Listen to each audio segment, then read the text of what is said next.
আসসালামু আলাইকুম ওরহমতুল্লাহি ওয়াবারাকাতুহু। প্রিয় বোন, আজকের এই আলোচনা আপনার হৃদয়ের এক গভীর ব্যথার জায়গা নিয়ে। সন্তান না হওয়া, মাতৃত্বের অপূর্ণতা, নিশ্শব্দ কান্না আর সেই অজানা কষ্ট যা হয়তো আপনি কাউকে বলতেও পারেন না।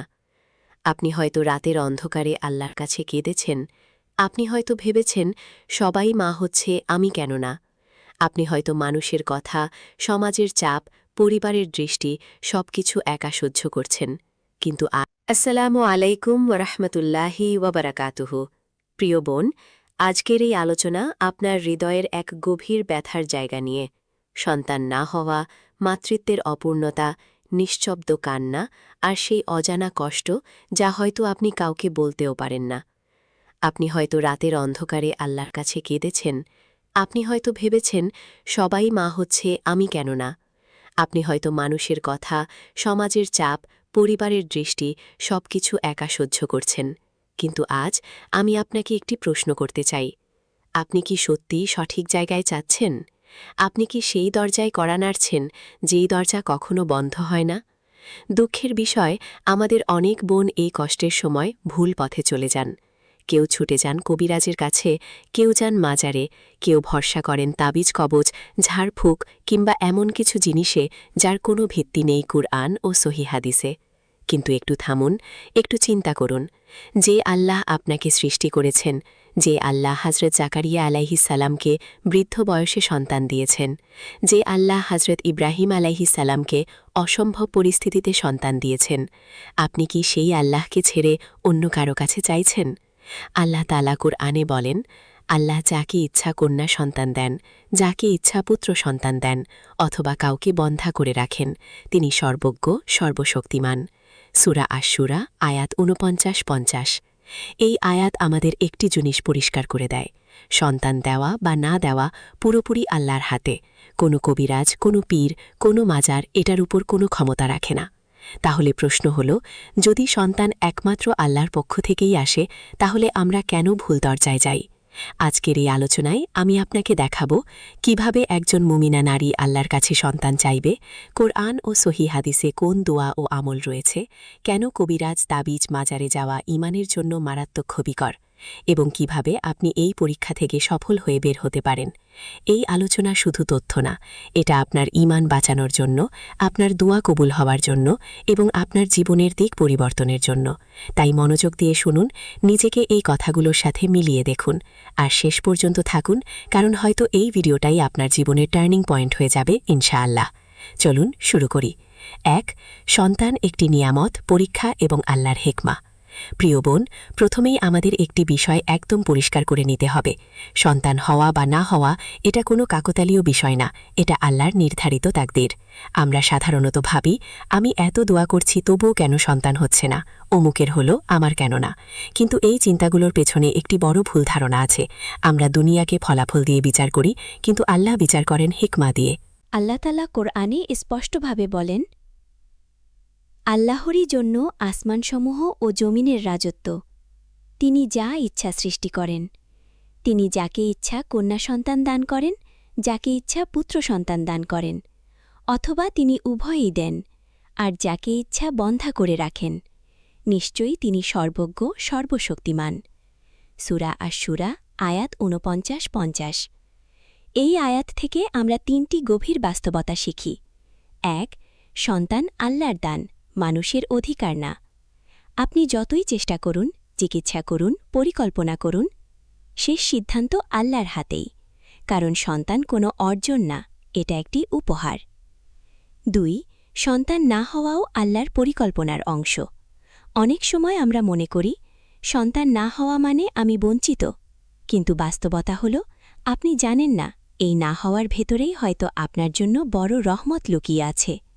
হয়তো এই সন্তান হলে আপনার দিন নষ্ট হতো, হয়তো সেই সন্তান আপনার জন্য ফিতনা, পরীক্ষা হয়ে যেত, অথবা আল্লাহ আপনার জন্য আখিরাতে আরও বড় প্রতিদান প্রস্তুত করে রেখেছেন।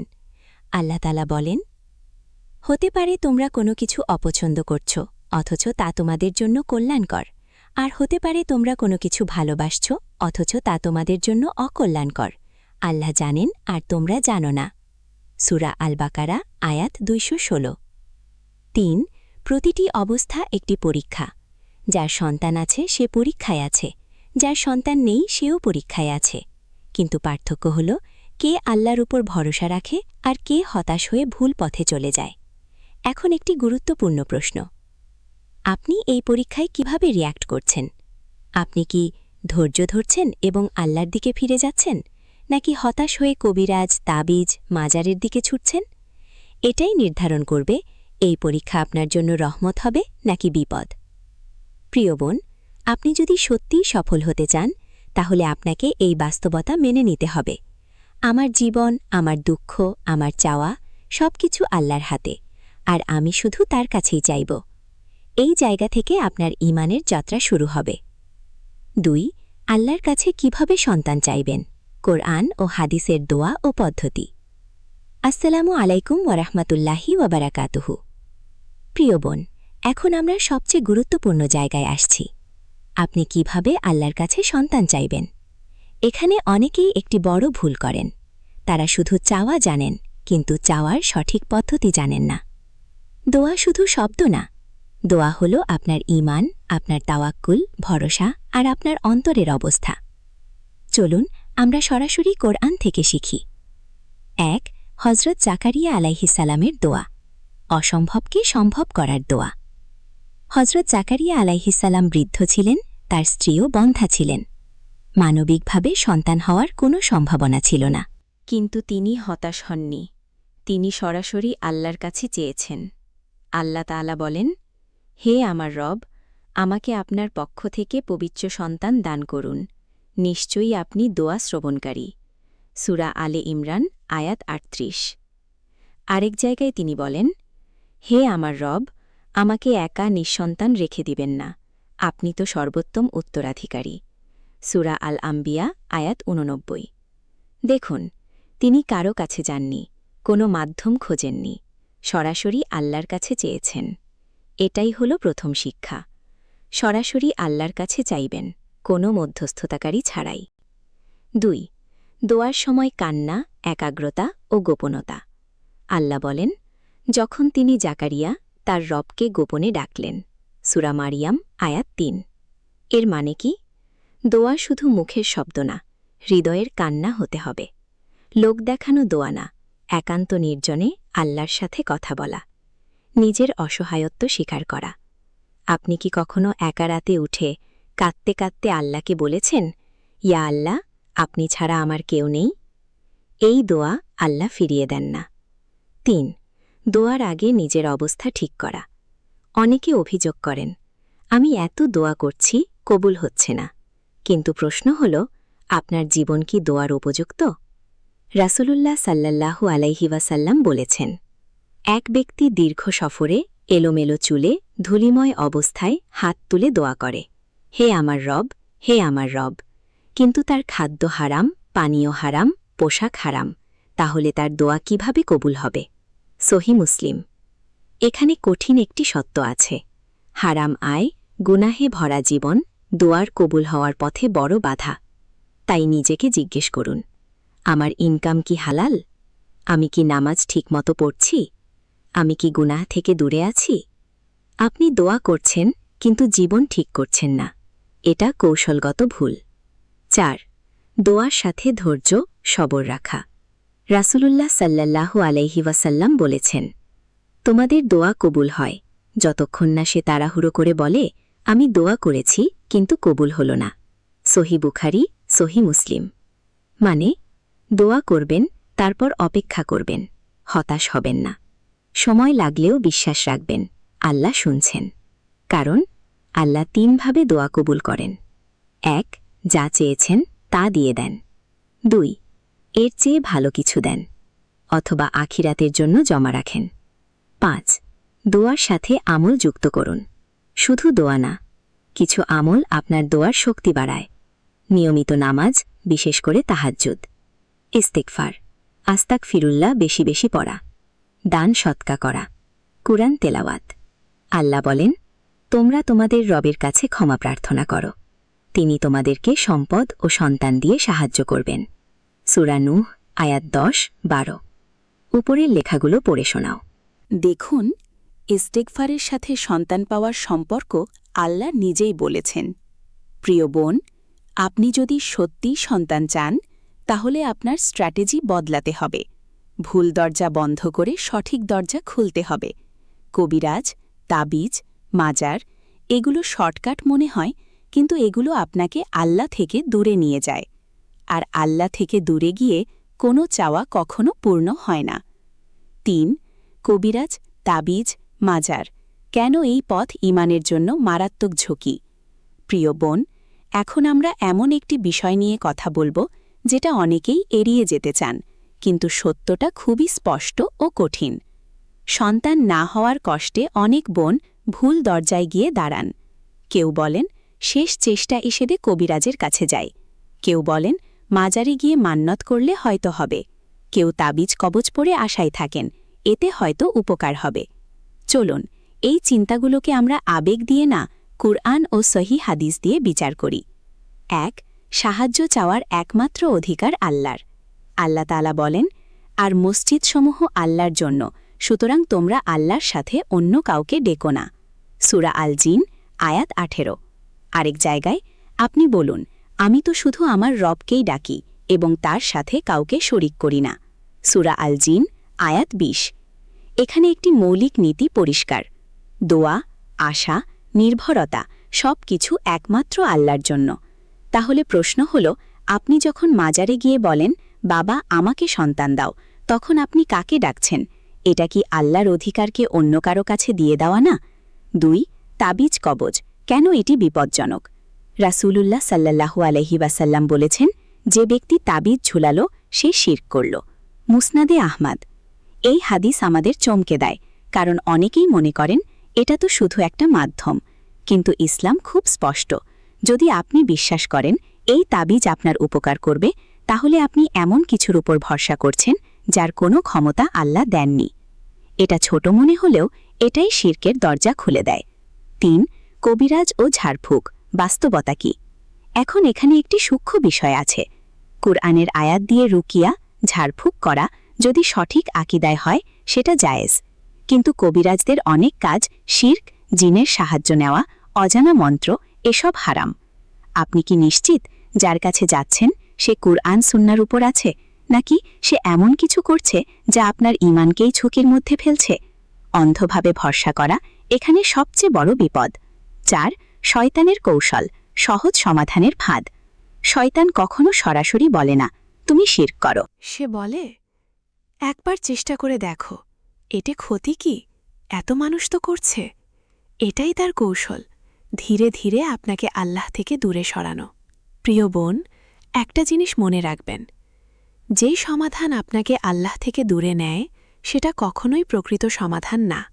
৫. কঠিন সত্য, আপনি কি আল্লাহকে বাদ দিয়ে অন্যের উপর ভরসা করছেন? এখানে আপনাকে নিজের সাথে সৎ হতে হবে।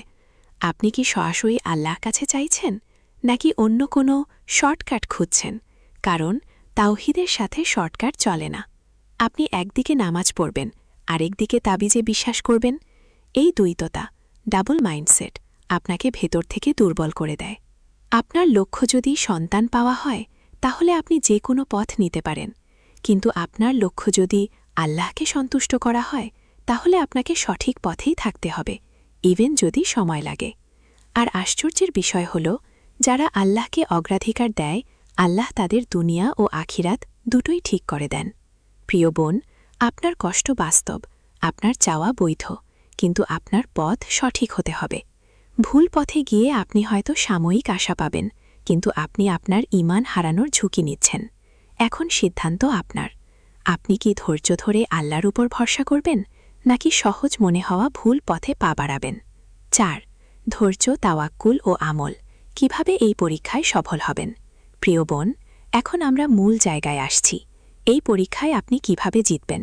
কারণ বাস্তবতা হল, সব দোয়া সাথে সাথে কবুল হয় না, সব চাওয়া এই দুনিয়ায় পূর্ণ হয় না। কিন্তু একজন মমিনা নারীর সাফল্য নির্ভর করে সে কি পেল না তার ওপর না, বরং সে কিভাবে আল্লাহর সাথে সম্পর্ক রাখল তার ওপর। ১. সবর, ধৈর্য, শুধু অপেক্ষা না, এটা একটি অ্যাক্টিভ ইবাদত।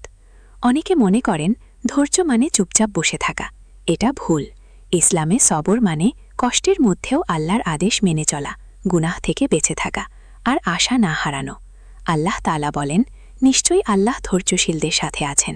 সূরা আল বাকারা আয়াত ১৫৩। আরেক জায়গায় ধৈর্যশীলদেরকে তাদের প্রতিদান পরিমাপ ছাড়াই দেওয়া হবে। সূরা আজ-জুমার আয়াত ১০।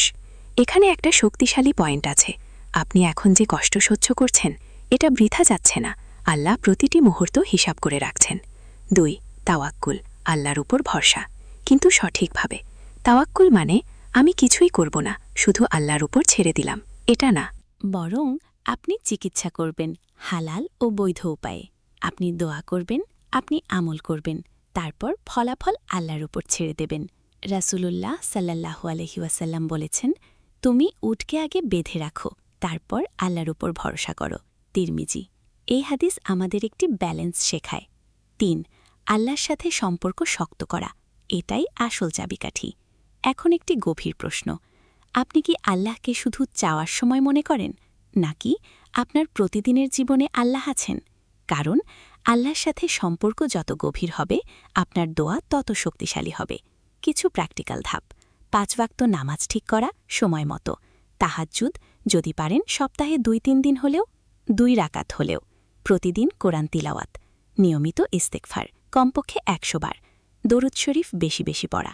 এগুলো অপশনাল না, এগুলো আপনার দোয়া কবুলের শর্ত। ৪. নিজের নিয়ত ঠিক করুন। একটা সৎ প্রশ্ন নিজেকে করুন, আপনি কেন সন্তান চান? সমাজের চাপ, নিজের সুখ, নাকি একজন নেক সন্তান গড়ে তোলার জন্য? কারণ নিয়ত ঠিক না হলে দোয়ার দিকও ঠিক থাকে না। আপনি যদি বলেন, ইয়া আল্লাহ, আমাকে এমন সন্তান দিন যে আপনার দিনকে ভালোবাসবে, এই দোয়া আল্লাহর কাছে অনেক বেশি প্রিয়। ৫. তুলনা বন্ধ করুন, এটাই মানসিক শান্তির চাবি। আপনি যদি বারবার দেখেন অমুকের হয়েছে, আমার কেন না, তাহলে আপনি কখনো শান্তি পাবেন না।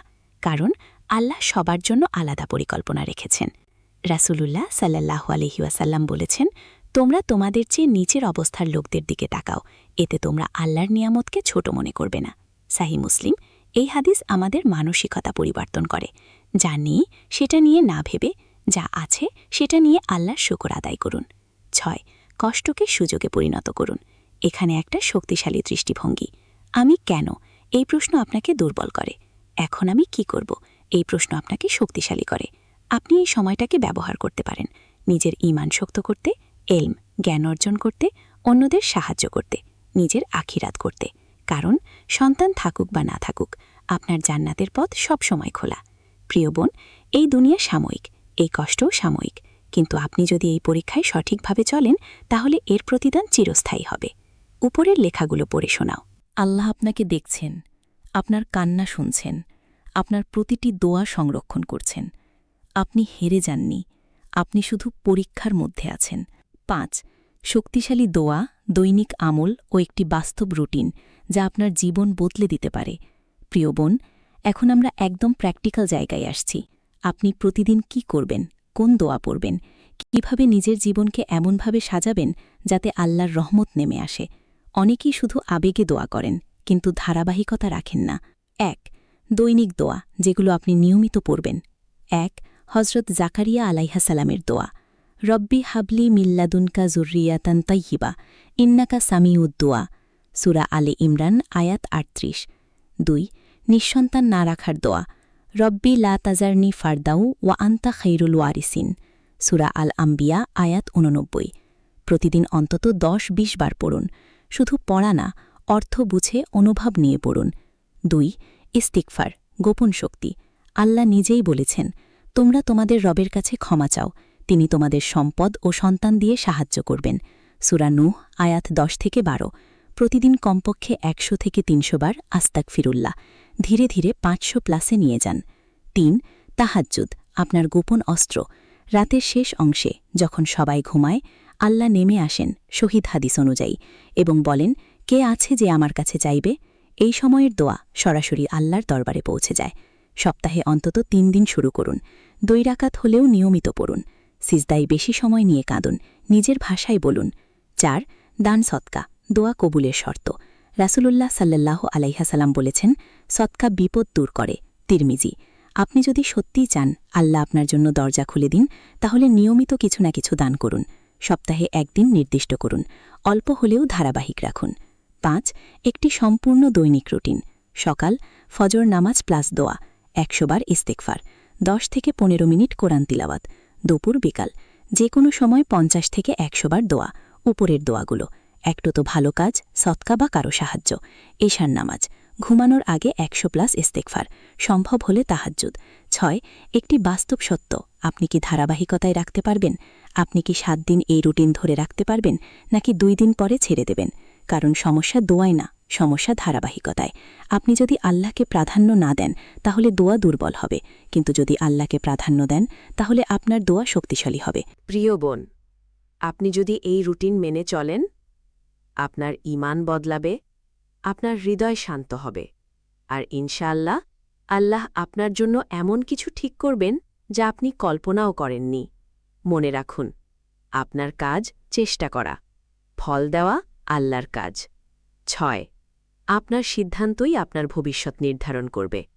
প্রিয় বোন, আমরা আজ একটি গুরুত্বপূর্ণ যাত্রা শেষ করতে যাচ্ছি, কিন্তু আসল প্রশ্ন হল, এই আলোচনা আপনার জীবনে কি পরিবর্তন আনবে?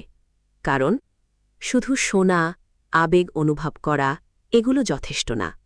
আপনি কি সিদ্ধান্ত নিচ্ছেন সেটাই সবকিছু। 1 বাস্তবতা মেনে নিন, কিন্তু হাল ছাড়বেন না। আপনাকে একটি ব্যালেন্স তৈরি করতে হবে। যদি সন্তান পাই, আলহামদুলিল্লাহ, না পেলেও আলহামদুলিল্লাহ। এটা মুখে বলা সহজ, কিন্তু অন্তরে আনতে ঈমান লাগে। আল্লাহ তাআলা বলেন, কোনো বিপদই আসে না আল্লাহর অনুমতি ছাড়া। যে আল্লাহর উপর ঈমান আনে তিনি তার অন্তরকে হেদায়াত দেন। সূরা আত-তাগাবুন আয়াত 11। যখন আপনি এই স্তরে পৌঁছাবেন, আপনার কষ্ট থাকবে কিন্তু অস্থিরতা থাকবে না।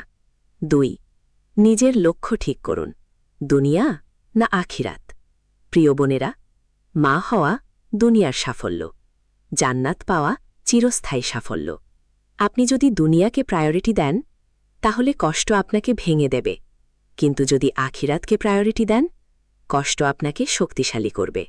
3 ভুল পথ একদম বন্ধ করুন আজ থেকেই। এই জায়গায় আমি আপনাকে নরমভাবে না, একদম পরিষ্কারভাবে বলছি। কবিরাজ, তাবিজ কবজ, মাজারে গিয়ে যাওয়া, এগুলো শিরক। আপনি যদি আল্লাহর কাছে চান তাহলে আপনাকে সম্পূর্ণভাবে তার উপর নির্ভর করতে হবে। 4 আপনি একা না, আল্লাহ আপনার সাথে আছেন। আপনি হয়তো ভাবেন, আমার কষ্ট কেউ বোঝে না, কিন্তু মনে রাখুন, আল্লাহ বলেন, নিশ্চয়ই আমি তোমার খুব কাছেই আছি। সূরা আল বাকারা আয়াত 11। আপনি যখন কাঁদেন আল্লাহ দেখেন, আপনি যখন চুপ থাকেন আল্লাহ জানেন, আপনি যখন দোয়া করেন আল্লাহ শোনেন। আপনি একা না, কখনোই না। 5 আপনার কষ্ট আপনার জান্নাতের রাস্তা হতে পারে। একটা গভীর দৃষ্টিভঙ্গি।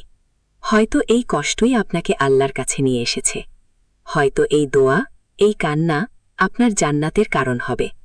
রাসূলুল্লাহ সাল্লাল্লাহু আলাইহি ওয়াসাল্লাম বলেছেন, মুমিনের কোনো কষ্ট, দুঃখ, এমনকি কাটার খোঁচাও আল্লাহ এর মাধ্যমে তার গুনাহ মাফ করে দেন। সাহিহ বুখারী, সাহিহ মুসলিম। আপনি কি আজ থেকে সিদ্ধান্ত নেবেন, আমি শুধু আল্লাহর কাছেই চাইব? আপনি কি এই রুটিন ফলো করবেন? আপনি কি নিজের ঈমানকে প্রায়োরিটি দেবেন? প্রিয় বোন, আপনার গল্প এখনও শেষ হয়নি। আল্লাহ এখনও লিখছেন, আর আপনি এখনও পরিবর্তন করতে পারেন। আজ থেকেই শুরু করুন একটি নতুন নিয়ত, একটি নতুন পথ, একটি নতুন জীবন। আল্লাহ আপনার দোয়া কবুল করুন, আপনার হৃদয়কে শান্তি দিন, এবং আপনার জন্য যা উত্তম সেটাই আপনাকে দান করুন। আমিন।